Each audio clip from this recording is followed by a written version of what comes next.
I'm Deborah Owens, America's Wealth Coach, and it's time to get wealthy. You're going to learn exactly what you need to know and do to finally achieve the level of financial success you desire and you deserve.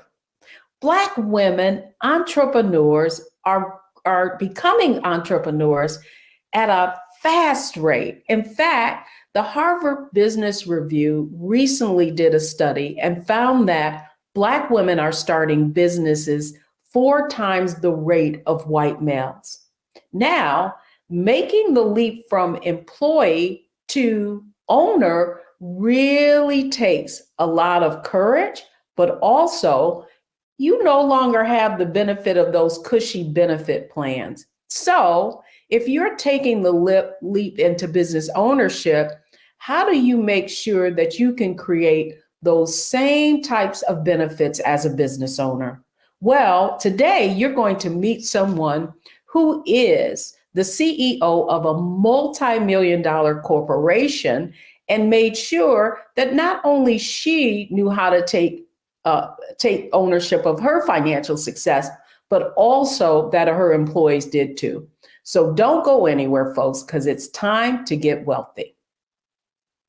So here are the 3 things they may not want you to know as a business owner. And that is, investing really is not time consuming if you have a system set up.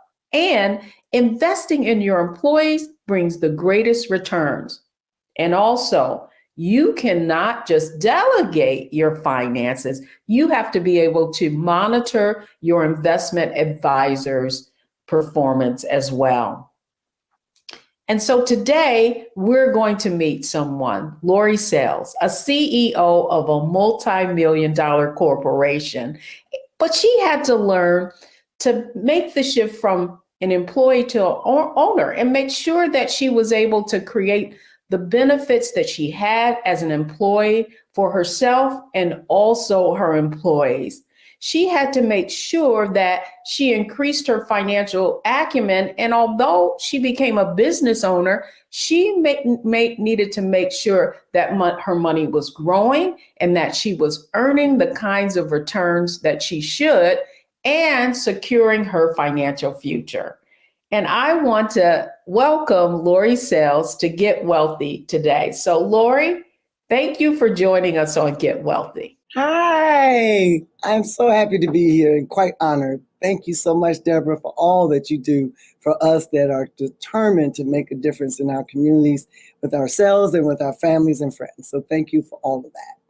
So before we get into the conversation today, just about the shift you have to make from earner to owner, talk to us a little bit about you. Just tell the audience about yourself.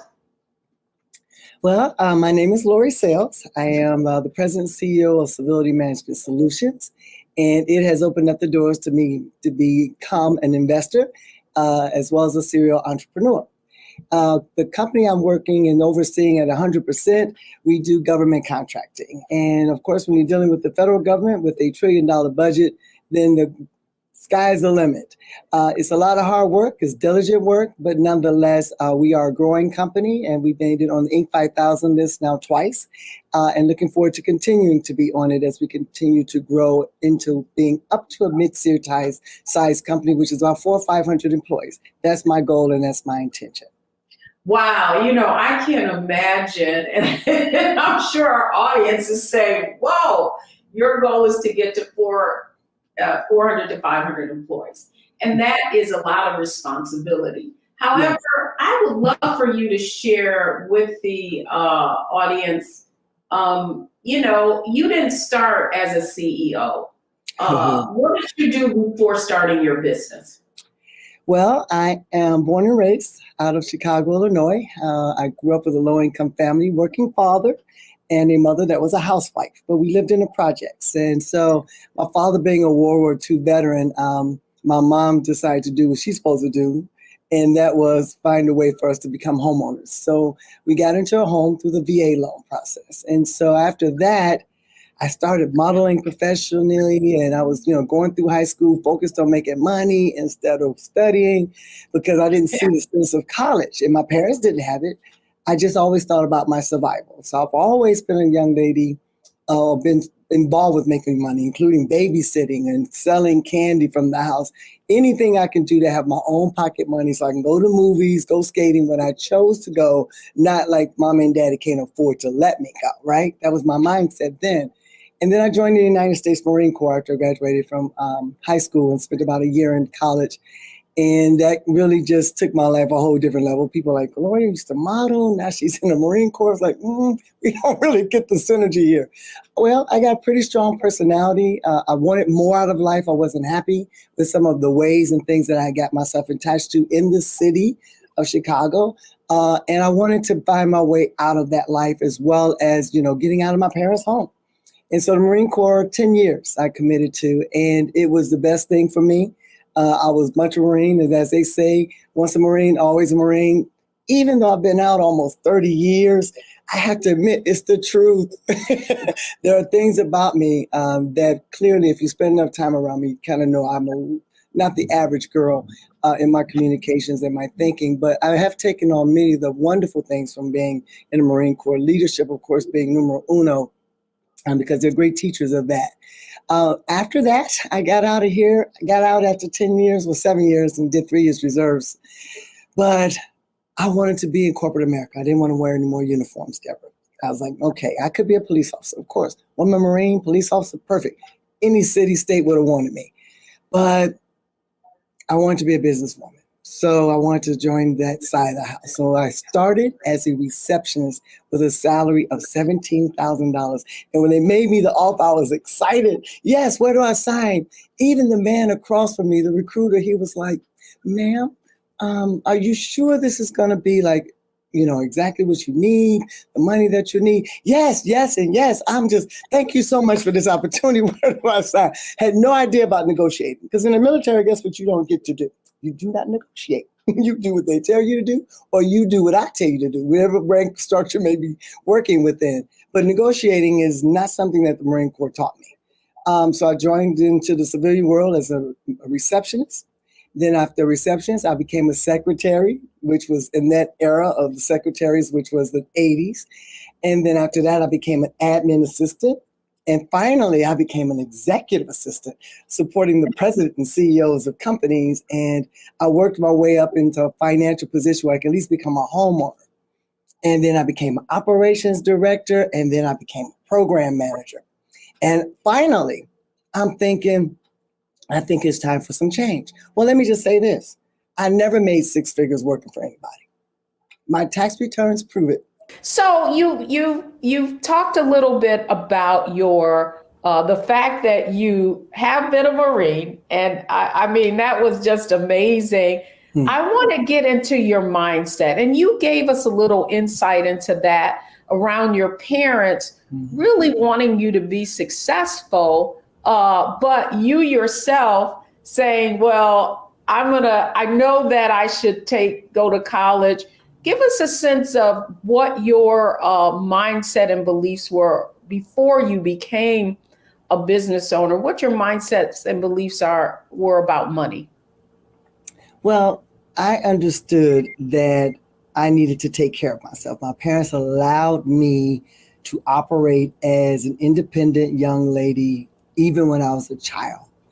I remember being under the age of 10 and taking a bus by myself to go Christmas shopping because I wanted to surprise my parents as well as my brothers on what I would purchase for them. The fact that I even had money to go do any Christmas shopping is because I was babysitting. So my parents both allowed this very early in my age, even though my mom was a housewife. So it's not even that I'm even being prepared to be like her.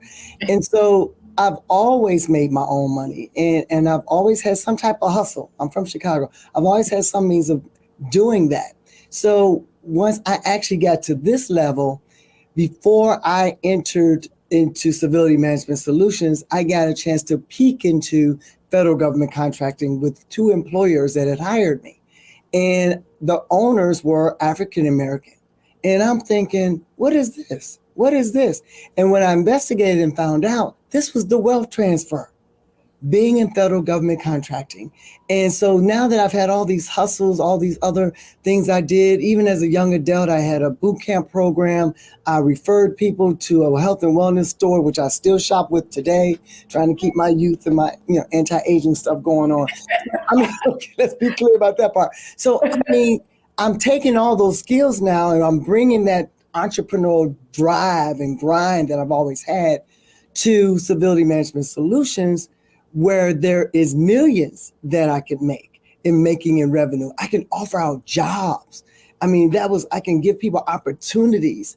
And that part was just so exciting. So it was really a small mind shift of entrepreneurship, but a huge mind shift of revenue and being able to manage, having financial statements and having good relationships with banks and being a great teaming partner and having the likable attitude with people, even if you didn't like them. But yet it's not the important factor. The important factor is operating in integrity and doing good work together. So those were some of the major adjustments and shifts that I've had to make in getting to where I am now, and even to continue to grow, to build upon that. Well, it's interesting, Laurie, because you talked a couple of things, and that's really what I wanted our audience to hear was that, that shift from earner to owner, the earner to owner mindset, that belief, you already had that hustle, that drive to know that you could create the income that you needed, right? Yes. And so the mindset from that employee mindset, where you had worked your way up, right, into operations manager, then you took the leap to owner. So you left having someone taking care of your 401k benefits and the benefits, to now having to make the shift to this owner mindset. What kind of mindset did you have to have in order to now ensure that you were able to achieve, make sure that your financial success, even as a business owner, was secure? That's major what you're saying, because my first opportunity to hire somebody to work inside the Department of Transportation, first person, I wanted to make sure I had benefits. And I remember not one, but a couple of my mentors saying, you don't make enough money to be offering no benefits. But I couldn't wrap my head around it, because no one has ever offered me a job that I did not have some medical, dental, some type of life insurance option, even short-term disability, 401k options, whether they were matching or not. And so I took the hit of that revenue-wise in order to provide that opportunity to my very first employee of Civility Management Solutions, other than myself. And that has really been a blessing, because it's something that I'm proud of. Not prideful, I'm proud of that, because I can say that I've always thought about the people. It's all about good things of making money. Everybody wants to make money. That's a big deal. We have to survive. But there's nothing like also having people on your mind as you go through that process. So the 401k was something I definitely wanted to do. And, as you know, I asked you, can you please join me with my team and at the beginning of the year to talk to them about 401k, the importance of doing it, and why it's relevant in their lives, no matter what level they start, but just that they need to. And we had a shift. We had a lot of people that shifted and now are part of the 401k plan that Civility Management Solutions offers. And that stuff is talent of you and me coming together, showing people and offering people something to get them to move. That's interesting. Laurie, one of the things that I want to talk about, clearly when you told me that you're on your first employee, you offered benefits and you knew the importance of that. I want to give our viewers some insight. When you left your employers, had you invested in your 401k as well as an employee? Yes, I did. I did. And not understanding the importance of keeping it there. I had a beautiful niece that had done extremely well in school Again, I'm from low income. And unfortunately, her parents did no preparation. I mean, none. They didn't even have money to buy her a comforter. They did no preparation for her to be accepted into a university.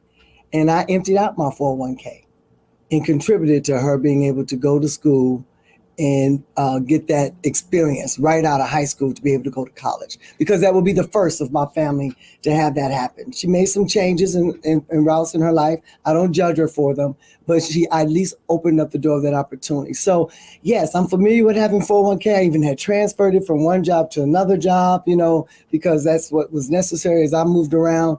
But I also, have learned the importance of having that money in there and keeping it in there under some guidance and mentoring and leaning in and listening to others that know more about this space than myself.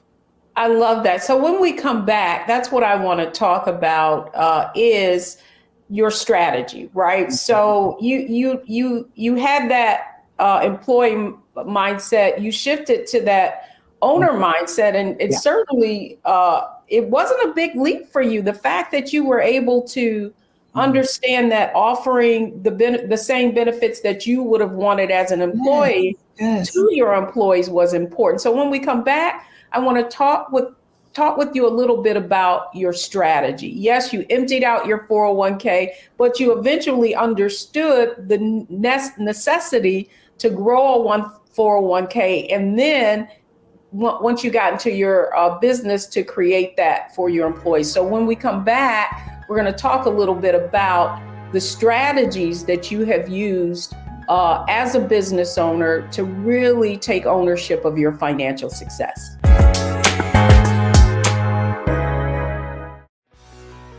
Let's be honest, as successful women, we're crushing it. Maxed out 401k and Roth IRA? Check. Aggressive savings yet, the freedom our success was supposed to buy can leave us stuck on the six-figure hamster wheel, watching retirement slip further down the road. There's another way. Get coaching courses and community at wealthyu.com.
Hi, I'm Dr. Jackie Hood Martin, and I have a question for you. Ever feel as if your life is teetering and the weight and pressure of the world is consistently on your shoulders? Well, let me tell you, living a balanced life isn't easy. Join me each Tuesday on Black Star Network for A Balanced Life with Dr. Jackie.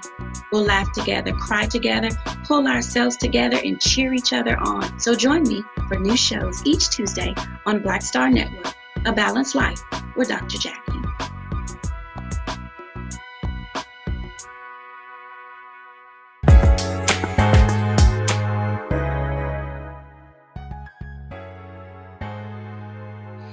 Welcome back to Get Wealthy, everyone. I'm Deborah Owens, America's Wealth Coach, and today we're talking about making the shift from earner to owner. How do you secure your future as a business owner and make sure that those same benefits that you may have left from leaving a corporation, you create in your new business? In fact, Black women are one of the fastest growing segments of business owners, but it is important to ensure your financial security. So we're having a conversation with Laurie Sales, CEO of Civility Management Solutions, a multi-million-dollar management consulting firm. And Laurie, thank you so much for sharing your story. And, I love your transparency. I mean, how many people would say, well, yeah, I made some mistakes. Mm-hmm. And so what I would say, what I want to talk to you about is, okay, what did you learn, and just in terms of strategy, what did you learn from that experience that you now knew you had to take a different approach? Well, I mean, the fact that I can now go from, wow, I had X amount of dollars sitting here and now it's not there anymore. And to know that maybe 10, 15 years have now gone by and I had not reestablished that. Why? Because I was so busy hustling and bustling and just trying to get this business off the ground. Because government contracting is not an easy place. So it was not so much regretful, but it was a lesson learned that when that time comes that I'm able to be to be financially in a position to have a 401k for security management solutions, that I will never ever mistreat it the way I did before and not think about maybe I should have took some of the money, but instead, no, let's just go all in and help somebody. And yet, in the end, for myself, when you think about you and your future life, you got to make that important, Laurie. Thinking about others is good, but you got to do better thinking about yourself. And that is something I can say I've grown and matured in, where I think about me now. I do. And I do. Well, I love that because, I have very frank conversations with the women in Wealthy You about the fact that you don't understand that you are not helping people when you rescue them, that oftentimes that can be arrested development, right? And arrest your own future success, because when you rescue people, you can become an enabler, right? And so people don't really learn the lesson, nor do they value the hard work that it took for you to accumulate those assets in your 401k because it was given to them. But what I also love that you said was that you didn't look back in the land of financial regret, because that's not where you're going. And so since that, what I want, and just in terms of strategy now, so you start this business, that so much of it in the early stages is really growing a business. I'm an entrepreneur, and I can say that it takes 5 years to really make a profit, right? Like you are putting so much back into the business. You're doing things like offering a 401k plan or benefits to your employees. So what was the strategy that you employed to not only secure your employees' futures and offer those benefits, but also your own? So how did you find someone to establish a 401k plan for your business? Well, for one, you have to keep your eyes and ears open, because you can ask for things, you can pray for things, you can meditate on things, but you have to be aware of what's going on around you. And I have been fortunate enough to have a couple of more than a couple of mentors in my life, but they all got different positions in there. And then I found Deborah Owens, Land of the Wealthy You, and what you were offering, even though I knew you from the past, from different areas of just kind of sitting around in some events and you spoke. So I knew that, talking about wealth and talking about building a 401k plan and protecting your life and your family was part of what you were all about. But now this Wealthy You was like an eye opener for me, and I jumped right in and I began to study up what was necessary. And I have not been able to participate at the high level I did initially, because I needed enough information, because I know what I'm trying to accomplish. I need enough information to now implement and execute and get the ball rolling. And I had my sessions with you, I sat with you, and through that, I learned about putting my money where it needs to be based off of a guideline, not depending on anyone else, but my own study, my own review, my own analysis. And I got to tell you, I did pretty good in my first year. I ain't hating at all. I did really, really good. I'm like 30 to 40% of a increase there about comparison to what I gave and how much my balance is. I'm like, ooh, this is looking really nice. So I mean, that means I really did make some smart decisions based off of my own evaluations. Well, you know what? When we come back to Laurie, that's exactly what I want to talk about is that, it's one thing to have a strategy, but it's another thing to execute. And so when we Yes. come back, I want to talk about your execution. So you went and got knowledge, right, about Mhm. what you needed to do.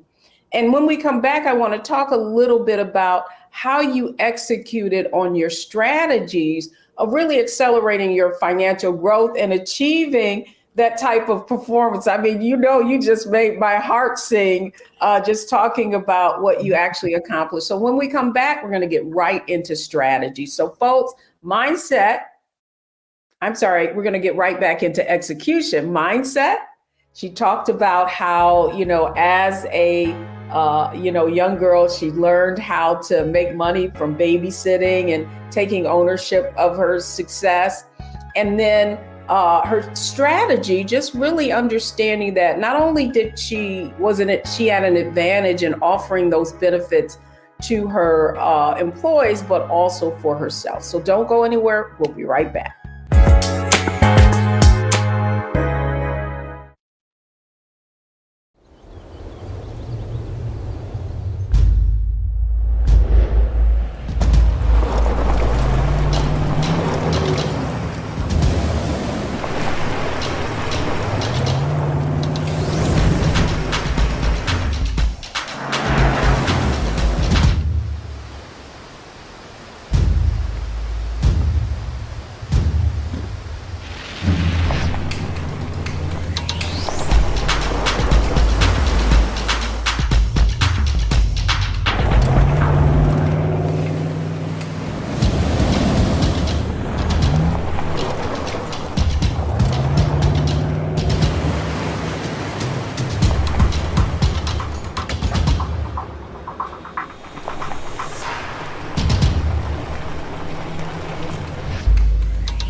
Pull up a chair, take your seat. The Black Tape with me, Dr. Greg Carr, here on the Black Star Network. Every week, we'll take a deeper dive into the world we're living in. Join the conversation only on the Black Star Network.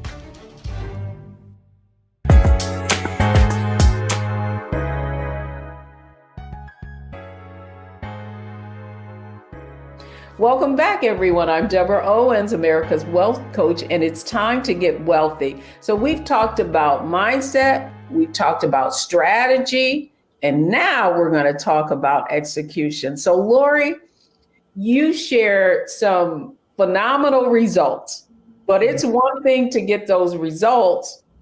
And so I want our viewers to really get some insight into your process and how you execute it. So you conveyed that, you sought out information. You knew that you needed to know more. Yes. And so just give us a sense of, you had established a 401k, but what made you feel like that you should be doing better? Well, because we throw X amount of percentage or a certain fixed amount into an account, and you may watch it, you may not watch it, but at the same time, you really have no idea of what is going on. And that's very common in our community. I can't even say out of all, and I'm well loved, out of all of my friends, and the family that I have, we don't talk about this stuff. It don't come up in any conversations for me to learn any nuggets regarding that. So I had to seek out some mentorship in it. But at the same time, when I learned that there are I think 12 steps that you have to take to really determine whether or not that's the area you should be investing in, you're now being bought into what you're doing. It's not just you taking a fixed amount or percentage and putting it in an account. You are really actively engaging in the whole process. So now your curiosity is there about, how well am I doing? Did I make good choices? Were these good decisions? Do I need to change something? And I can tell you over the year, just watching the monthly emails that come to me to tell me about my increase, And even when it went down to a decrease, understanding that that's just part of the process. I didn't run. I didn't change anything. I just kept the course of giving fully the amount that I was able to give at my age and watching it really duplicate itself in profit. And let me just throw this part in there. It wasn't just about the 401k. It was the mentoring that I got that led me to Stash. It led me to Fidelity. It led me to savings accounts that have higher yields on it, where I can just take money and throw it in different areas and, like you say, somewhat forget about it, but just check on it every once in a while to make sure it's doing what it needs to do. So my strategy went beyond the 401k with my investing. I do cryptocurrency. You know, it's another area that I'm so happy to have you all engaging in everything within Wealthy You and discussing. And because all of these are areas where we can invest our monies as a strategy in order to obtain wealth, so that we can not be a blessing just for ourselves, but also a blessing for others. I even got foreign exchange. I have actual gold. I have actual silver that come to my house every month. But being around like-minded women and learning about these different offerings opens up the opportunity for us to not take our money to the store for a new pair of shoes and a new bag. When you know that there are all these other places. I've even invested in startup companies through the Seed Invest and Start Engine, and watching them establish and grow and get many more investors. So I'm like, okay, I made a good decision there. So it is about not just executing, but following up and looking and reviewing and adjusting accordingly to what's going on in the market overall.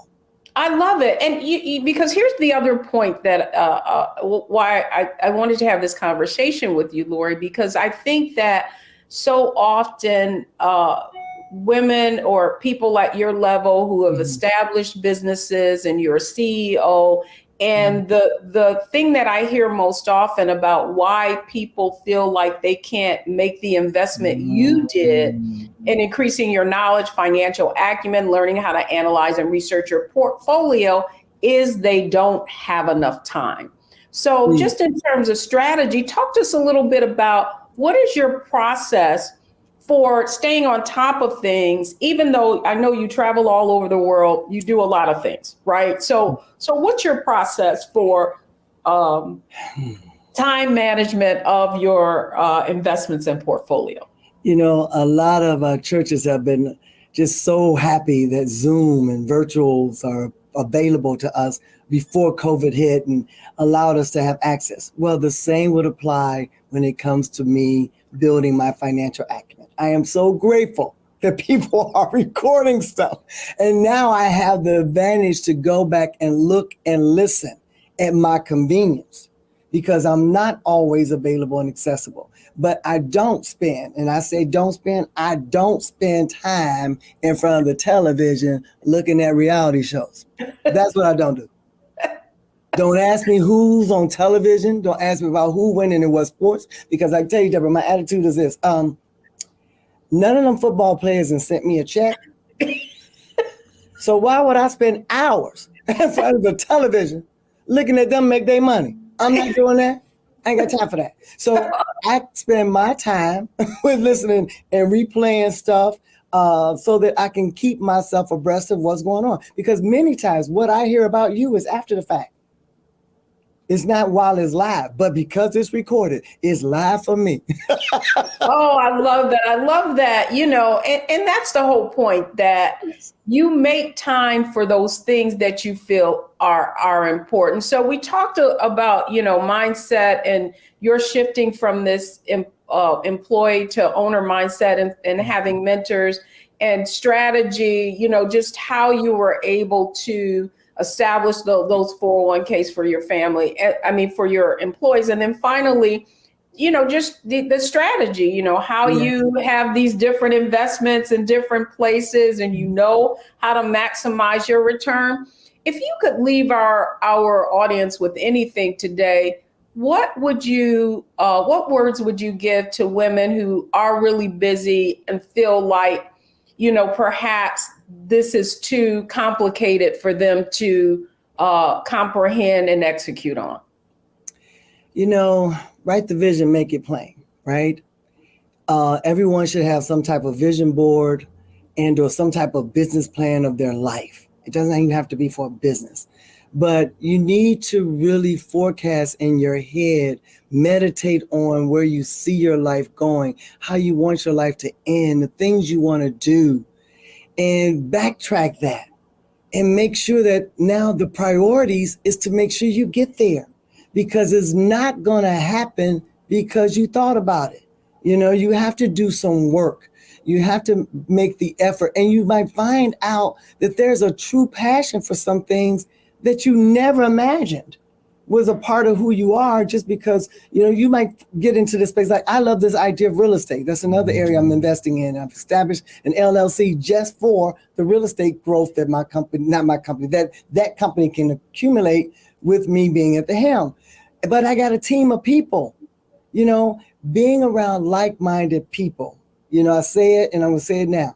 You know, you are who you hang around. So get around people that can walk and talk this life with you, because now it becomes a part of who you are. I have a team of people. That's what's allowing me to be able to tap into all the different areas that I'm tapping into in investing as well as running businesses. But I see an end game, and my end game keeps me doing what I need to do now. And those are my priorities, because if it ain't part of my end game, and if it's not part of me getting to the other side, what am I doing it for? Now, I'm not saying don't spend social time. I'm not saying don't have no TV time. I'm just saying you need to get your priorities in check. What kind of TV time? How many hours? How much time with your girlfriends chit-chatting and they ain't talking about nothing? You need to just fix that. Get around people like me. Yeah, I love to chit-chat. I love to socialize, and I get mine in. I love fine dining. Yes, I do, with a bottle of champagne or something, and good old steak and some Merlot.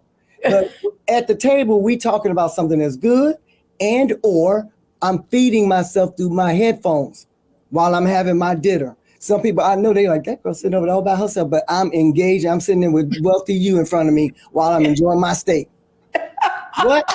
I love it. I love it. Laurie, I am, you know, first of all, I want to thank you for coming on Get Wealthy and sharing and being so transparent, because that's really what this show is about. Really sharing that, you know, we all have, it's not where we start. We don't have to look back at regrets. You know, you're from the Midwest Chicago. I'm from Detroit. You know, you're looking at us now, but you know, that's not how we always were. And that it is a journey. So Laurie, thank you so much for coming on Get Wealthy and sharing. Oh, no, thank you. It was an honor. And I can tell you, you know, just keep doing what you're doing, because it's well needed. And I am so appreciative that I'm a part of your tribe. Oh, well, I love that. I love you. Thank you so much for coming on Get Wealthy. And when we come back, we're going to break down exactly what Laurie did. Analyze, optimize, and maximize to achieve the kind of results that she's been able to achieve. So don't go anywhere, folks. When we come back, analyze, optimize, and maximize.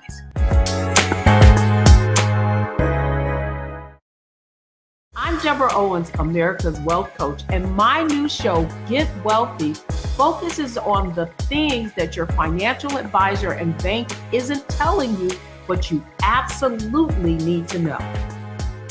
So watch Get Wealthy on the Black Star Network.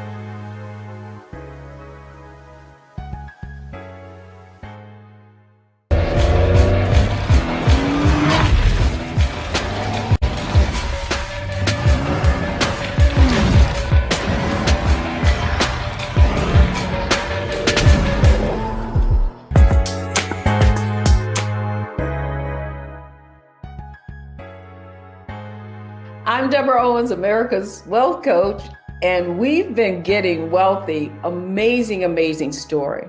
So what did we learn from Laurie? How did she analyze, optimize, and maximize to achieve the kind of results that she did? So let's talk about analyze. One of the things that Laurie had to do was to really take a look at, now that she is a business owner, how could she create those same kind of opportunities that she had as an employee? And, you know, the truth is she knew that offering benefits in a 401k, not only for herself, but for her employees, was a great benefit. But what did she need to do to make sure that even as a business owner, that she was securing her own personal financial future, not just growing her business? Well, you heard her. She set up all different types of accounts. She sought out help. She made sure that the kinds of returns she was earning on her investments could create that wealth that she wanted for herself in the future. And then finally, maximizing. And here's, even though she's a CEO running a multi-million-dollar business, she knew that she had to create a team. So it's not just the responsibility on herself, that she had the type of people that could provide her with the knowledge that she needed to not only accomplish professional success with her business as a business owner, but also her own personal financial success. So analyze, optimize, maximize. If Laurie can do it, you can do it too. And when we come back, I'm going to share the 3 takeaways, the three things you should know from this Get Wealthy episode.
We're all impacted by the culture, whether we know it or not. From politics to music and entertainment, it's a huge part of our lives, and we're going to talk about it every day right here on The Culture with me, Faraji Muhammad, only on the Black Star Network.